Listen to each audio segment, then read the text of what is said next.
Wherever you go, whatever you do, throw a little at it. Omax, Vest and Briefs. தமிழகத்தில் அரங்கேறும் பெண்களுக்கு எதிரான பாலியல் வன்கொடுமை குற்றங்கள் சட்டப்பேரவை தேர்தலில் எதிரொலிக்கும் என மத்திய அமைச்சர் எல் முருகன் தெரிவித்துள்ளார். சென்னை விமான நிலையத்தில் செய்தியாளர்களுக்கு அவர் அளித்த பேட்டியை மினி டாக்ஸ் பகுதியில் பார்க்கலாம். விளாத்திகுளத்தில் ஒரு மாணவிக்கு படுகொலை செய்யப்பட்ட வழக்கில் கூட காவல்துறை சரியாக விசாரிக்கவில்லை, நடவடிக்கை எடுக்கவில்லை. இன்னும் சொல்லப்போனால் கேஸ் கூட ஃபைல் பண்ணல காவல்துறை அதிகாரிகள் மேலே கூட நடவடிக்கை.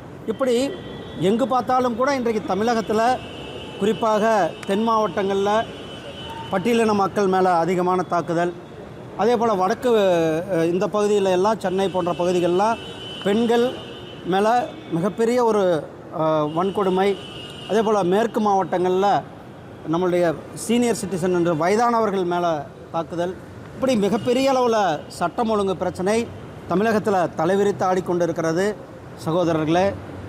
அதே போல் இங்கே நம்ம பார்க்குறோம், பல்வேறு விஷயங்களை பார்க்குறோம் தினந்தோறும். இதுக்கெல்லாம் காரணம் தமிழகத்தில் கஞ்சா, போதைப் பொருள்கள் இதையெல்லாம் கட்டுப்படுத்த தவறி இருக்கின்ற திமுக அரசாங்கம், காவல்துறையை கையில் வைத்திருக்கிற முதலமைச்சர் அவர்களுடைய செயலற்ற தன்மை, அவருடைய கையாளாக தன்மையினால் இன்றைக்கு தமிழகத்தில் பெண்கள் சகோதரிகளுடைய பாதுகாப்பு என்பது மிகப்பெரிய கேள்விக்குறியாக இருக்கிறது. இதற்கெல்லாம் விடையாக வருகிற ஏப்ரல் 23 அன்று தமிழக மக்கள் ஒரு மிகப்பெரிய ஒரு பதிலை கொடுக்க இருக்கிறார்கள். ரஜினிகாந்த் அவர்கள் ஒரு தைரியமான சினிமா நடிகர். கிட்டத்தட்ட 50-60 வருடத்திற்கு மேலே தமிழகத்தில் ஒரு தனக்கான தனி முத்திரை வைத்தவர். அவரை யாரும் மிரட்டவும் முடியாது. ஆனால் இப்படிப்பட்ட அவர் அவதூறு சொல்களை பரப்பும்போது அவர் எந்த ஒரு மனிதனும் பொறுத்து கொண்டிருக்க முடியாது.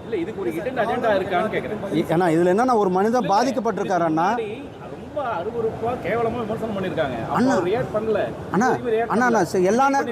எல்லா நேரமும் ரியாக்ட் பண்ணாமல் இருப்பாரா என்ன? எல்லாரும் அவருக்கும் சுயமரியாதை இருக்குல்ல.